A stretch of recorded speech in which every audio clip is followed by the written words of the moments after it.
लड़की ने अपनी माँ को एक हिटमैन द्वारा मारे जाते हुए देखा, लेकिन वह असामान्य रूप से शांत रही। हिटमैन यहीं नहीं रुका, उसने फिर उसके पिता को मार डाला। फिर भी लड़की ने कोई डर नहीं दिखाया जब तक कि हिटमैन उसके सामने आकर नहीं बैठ गया। असल में लड़की पहले से ही तैयार थी। जब हिटमैन ने अपनी सतर्कता कम की तो उसने मेज के नीचे से एक खंजर निकाला और उसकी हथेली को डेस्क में गाड़ दिया। फिर बाथरूम की ओर भागी और खिड़की से बाहर निकल गई। वह मंच के नीचे छुप गई ताकि गोलियां उसे न छू सकें।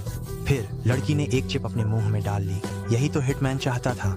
वह दीवार से कूदकर एक कार में जा बैठी और हिटमैन उसका पीछा कर रहा था, इसलिए वह सीधे सीवर में कूद गई, जबकि दुश्मन ने सीवर के मुहाने पर अंधाधुंध गोलियां चलाईं। वे कभी सोच भी नहीं सकते थे कि इस लड़की को भाग जाने देने की उन्हें कितनी बड़ी कीमत चुकानी पड़ेगी। भागी हुई कैटालिया शिकागो पहुंची और वहां अपने चाचा को ढूंढ निकाला। उसी पल वह आखिरकार टूट गई और रो पड़ी। अगले दिन रात के खाने पर उसके चाचा ने पूछा कि वह बड़ी होकर क्या बनना चाहती है।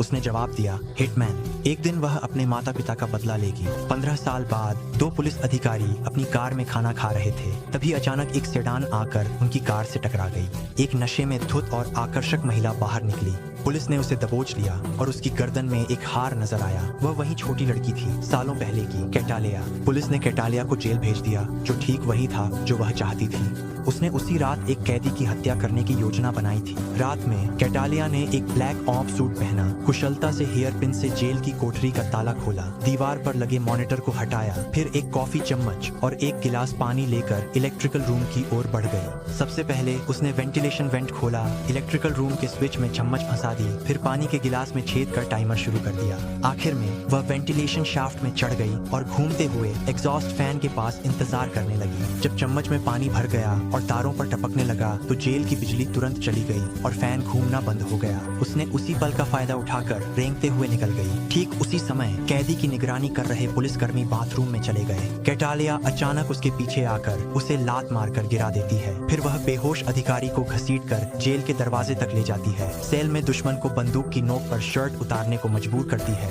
उसे गोली मारती है और भाग जाती है। जब पुलिस ने गोलियों की आवाज सुनी और अंदर दौड़े तो वहाँ सिर्फ एक हैरान साथी मिला जिसके हाथ में बंदूक थी। छत पर कैटालिया का सामना पीछा करती पुलिस से हुआ।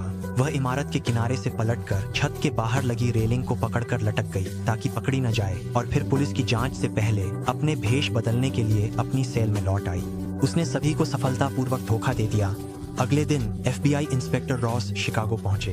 पीड़ित के शरीर पर लिपस्टिक से बनी ऑर्किड की तस्वीर देखकर उन्होंने अंदाजा लगाया कि हत्यारा एक सीरियल अपराधी है। यह 22वां शिकार था। ऐसा लग रहा था कि हत्यारा इस पैटर्न के जरिए बाहरी दुनिया को कुछ समझाने की कोशिश कर रहा है।